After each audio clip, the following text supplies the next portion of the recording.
దాంట్లో భాగంగానే మరి ఆయన రేవంత్ రెడ్డి గారి తమ్ముడికి ఒక మరి కంపెనీలో ఏదో అది ఉంది, అందుకే రేవంత్ రెడ్డి వెళ్ళాడు అనేటువంటి మాట చెప్పడం చాలా బాధాకరం. మరి గతంలో 22 జూన్ 10వ తేదీన భువి బయోకెమికల్స్ కంపెనీ 1040 కోట్ల పెట్టుబడితో ఇథనాల్ యూనిట్ ని, ధాత్రి బయోసిలికేట్ కంపెనీని 160 కోట్లతో సిలికాన్ బయోగ్యాస్ యూనిట్ ను కోరుట్ల నియోజకవర్గంలో మెట్పల్లి మండలం మెట్ల చిట్టాపూర్లో స్థాపించినట్లు మంత్రి కేటీఆర్ స్వయంగా ప్రకటించారు. ఆ ప్రకటన కూడా వాళ్ళ పేపర్లోనే, తెలంగాణ పేపర్లోనే వచ్చింది. తెలంగాణ టుడే వాటిల్లో అది మీకు చూపిస్తాను. మరి ఆ మేరకు అప్పుడు కంపెనీ ఎంఓయూ కుదుర్చుకున్నది. బీఆర్ఎస్ పత్రికలైన తెలంగాణ టుడే, నమస్తే తెలంగాణలో ఈ విషయాన్ని 10th జూలై 22 వాళ్ళు అచ్చేయడం జరిగింది.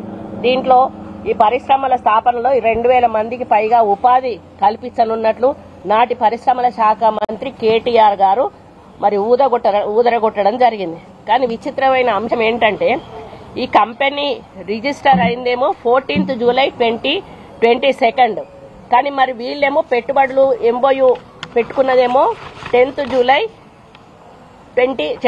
జూన్ 2022. అంటే దీంట్లో ఎంత లూప్ హోల్స్ ఉన్నాయో ఈ ఒక్క చిన్న దాన్ని బట్టే మనకు అర్థమవుతా ఉంది.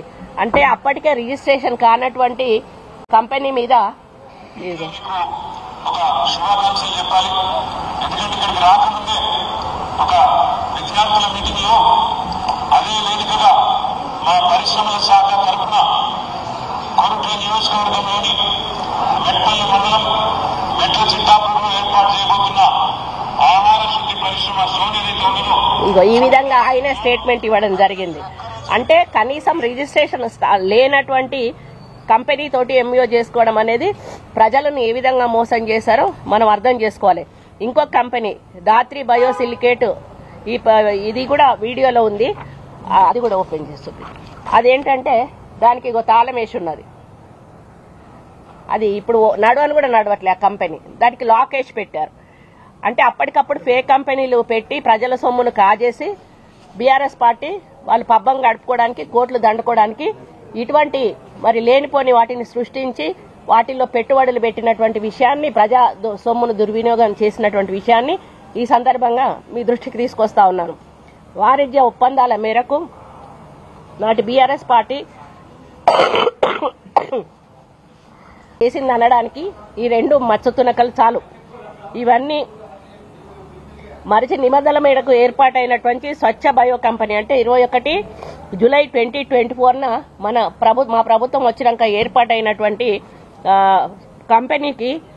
కంపెనీ సీఎం గారి తమ్ముడికి లబ్ధి చేకూరుతుందని చెప్పడం అనేది అదే ఇప్పుడు భుజాలు తడుముకున్నట్టుగా ఆయన చేశాడు కాబట్టి సీఎం కూడా అందుకే వెళ్ళాడు, ఆయన తమ్ముడికి లబ్ధి చేకూరడానికి వెళ్ళాడు అని ఇప్పుడే బట్టకాల్చి మీద వేసి ముందే వాళ్ళ మీద దాడి చేసేటువంటి ప్రయత్నం, కాంగ్రెస్ పార్టీ ప్రభుత్వం మీద దాడి చేసేటువంటి ప్రయత్నం చేస్తా ఉన్నాడు. మరి ఆనాటి ప్రభుత్వం పథకాల పేరుతో గాని ప్రతి పనిని చేపట్టినప్పుడు లక్షల కోట్ల విలువైన ప్రజాధనాన్ని దుర్వినియోగం చేసిన విషయం మనందరికీ కూడా తెలుసు.